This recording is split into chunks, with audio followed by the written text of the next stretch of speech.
Salut tout le monde. Exercice numéro 6, mise à niveau graphique, qui concerne le chapitre guidage en rotation. Afin de réduire les effets du frottement sur l'axe 8 et améliorer le rendement du mécanisme, le constructeur propose de remplacer les deux cosinets repères 10 et 20 par deux roulements à une rangée de billes à contact radial type BC, R1 et R2.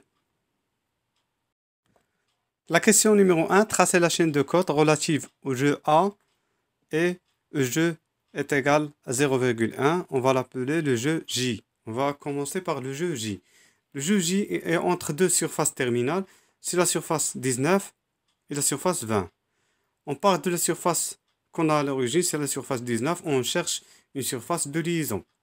C'est la surface de liaison entre 19 et 8. Donc, entre les deux surfaces 19 et la surface 19 et 8, on a la cote J19. Et on cherche encore une autre surface de liaison entre 8 et 10. Donc c'est la surface de liaison entre 10 et 8. Donc entre les deux surfaces de liaison 19, 8 et 8, 10, on a la cote G8. On cherche une autre surface de liaison, c'est la surface de liaison 10, 22. Donc la cote entre la surface de liaison 8, 10 et 10, 22, c'est J10. On cherche aussi encore une autre surface de liaison, c'est la surface de liaison entre 22 et 20. Donc entre les deux surfaces de liaison 10, 22 et 22, 20, on a la cote J22. Et on revient à la surface terminale 20. Donc entre la surface de liaison 22 et 20, on a la cote J20. De la chaîne de cote, on a la cote J entre la surface terminale 19 et la surface terminale 20. Donc on va partir de la surface 19 jusqu'à la surface entre 19 et 8. On a la cote G19. De cette surface, on va partir vers la surface de contact entre 8 et 10. Donc c'est la cote J8. De cette surface, on va partir vers une autre surface de liaison. C'est la surface entre 10 et 22. C'est la cote J10. De cette surface vers la surface entre 22 et 20. C'est la cote J22.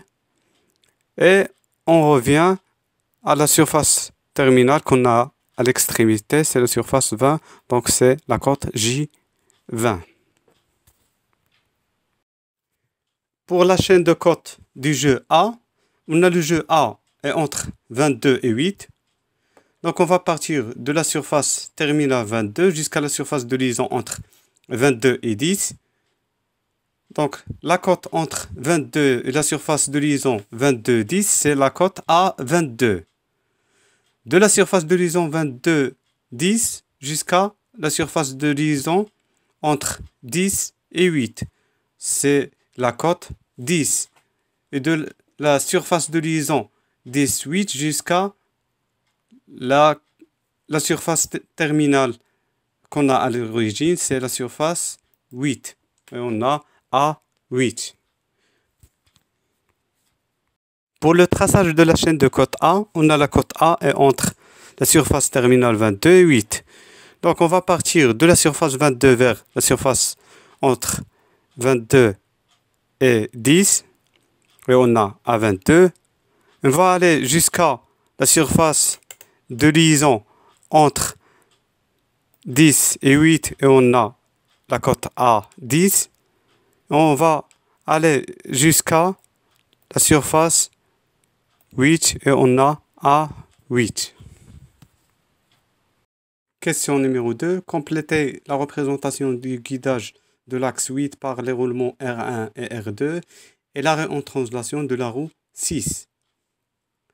Pour la bague intérieure du roulement R2, on a utilisé comme obstacle l'épaulement et l'anneau élastique, Circlips. Et pour la bague extérieure, on a utilisé comme obstacle la pièce 22. Pour le roulement, R1. La bague intérieure, on a deux obstacles. Le premier obstacle, c'est l'épaulement. Le deuxième obstacle, c'est la bague. Et la bague extérieure, on a le couvercle qui est servi comme arrêt pour la bague extérieure. Question numéro 3.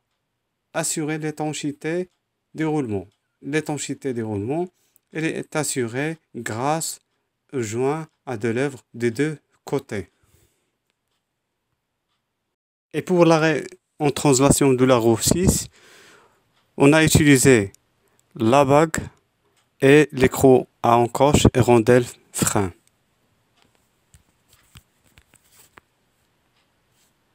Question numéro 4.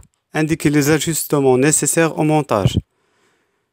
Pour la bague intérieure des roulements, on a l'ajustement diamètre 20, H7, P6. Pour la bague extérieure des roulements, on a diamètre 22, H7, G6. Les bagues intérieures sont montées serrées et les bagues extérieures sont montées avec jeu parce qu'on a un montage arbre tournant. Aussi un autre ajustement, c'est entre la roue 6 et l'arbre.